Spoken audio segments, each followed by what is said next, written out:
Hi everyone, this is the newest edition. I found that cheap. Obviously it was cheap, but I thought it's going to be a nice addition and we can do a few videos on it. Since I can't do that much anymore, I can just, slowly plod along with this. And we're going to do carbs cleaning, oil change, a couple of other things to it. Probably bring it back to standard and just get it back on the road. It's not massive mileage, it's in 30,000. It's been standing through lockdown, I think. So it's going to be a bit of a challenge, but not too much, I think. We'll see when we get at it. It was riding, then no. It's just been parked up.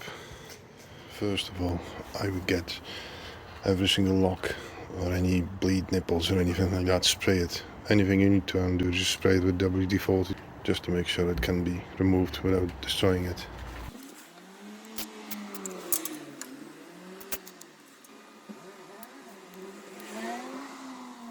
These are important as well, because these are always a headache. Right, when you've got the carb boots, spray those as well. It's going to make it easier to remove them after. Bleed nipples, get those done.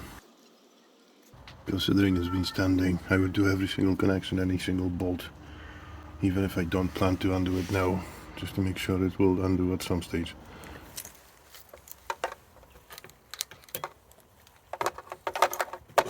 Under the seat.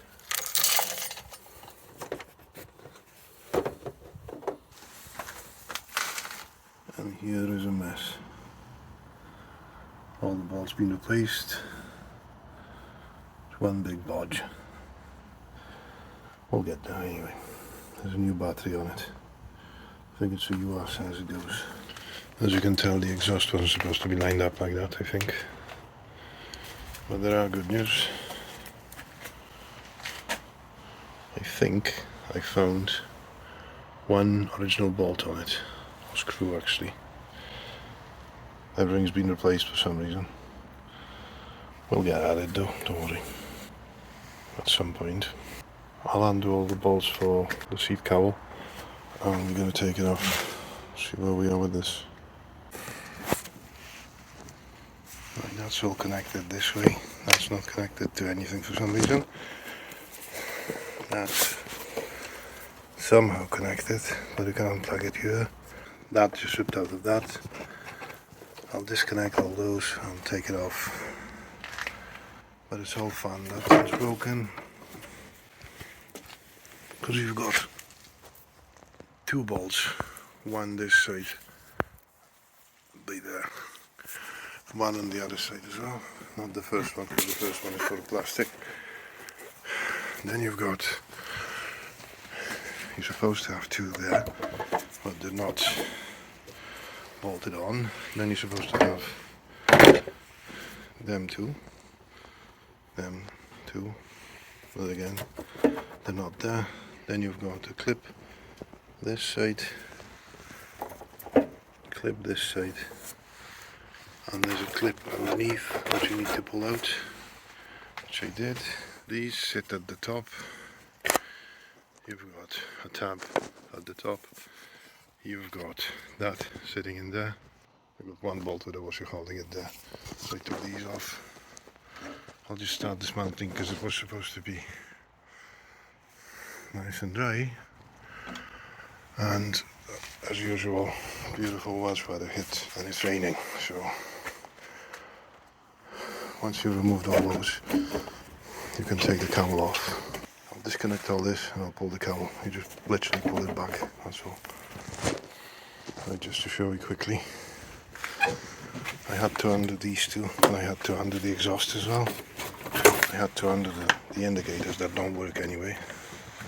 That's combined indicators and the brake light. And now I can take the whole cowl off and it just comes off. That just came off with all those dangling, but at least it's off. I need to fix it while I'm trying to take the tank off. That's another surprise. Don't know if it is the right barrel to start with. Never mind. take the tank off, drain it, take the carbs out, and we can get them cleaned as well. Because, Jesus, bodge upon bodge upon bodge. Lovely. Never mind, we'll get there. I'll probably do another episode. Oh, by the way, I found this in the back, which is the original oil filler cap, which will replace this contraption. So one good thing about it. And we're gonna take the, oh my god, that's bad. We're gonna drain the fluid out and replace it as well. That's the part of the plastic cowl, so I need to get that back on it. I think the other one is still intact, so that's a good thing. Again, right. Okay, I'm not sure how much you're going to be able to see, but I've managed to. I took the exhaust off, obviously, because I couldn't get to the bolts holding the indicators. Battery's on charge now because it's new, but it's already lost some charge. I've managed to break loose the bleed nipples, all of them. WD-40, couple of hits with a hammer on top of it. Then try not to use it like the ring spanner, because they haven't got 6 sides, it's got 12 sides, so it can round it off. What I did, a 6-side socket with a steel bar on the back, and just tapped it, and it loosened it up. As soon as it had any movement in it, I just used the spanner to close it, spray it, close it back, and just move it about. So I managed to undo all 3 of them. Obviously one on the back and 2 on the front. The top of the reservoir, that vessel Megadora is great, but this one is only held by a little bolt, 10mm. So don't tap on it too hard. I just tapped it gently to make them free, but I've managed to undo them both. Same as on the top as well. So to sum it all up, when I've managed to get the tank open because the guy couldn't open it, basically what you do, you just put WD-40 and slide the key in and out so the barrel gets to be used again, and the WD-40 dissolves the rust. So I've managed to get that done, so I got the key working everywhere now. So the next step is to remove the tank, drain it, clean it, put it back on, make sure that the tap is not leaking, and we're going to take it from there.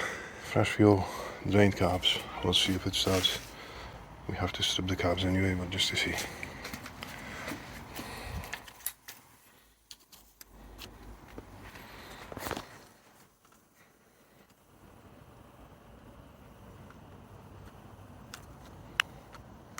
Yeah, this is broken.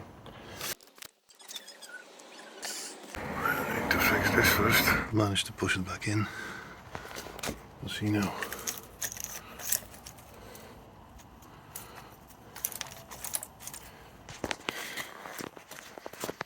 Right.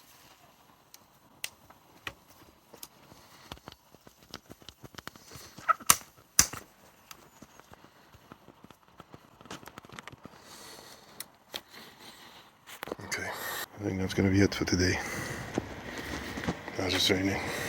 Please like and subscribe so you can see more videos about it, and I'll see you on the next one.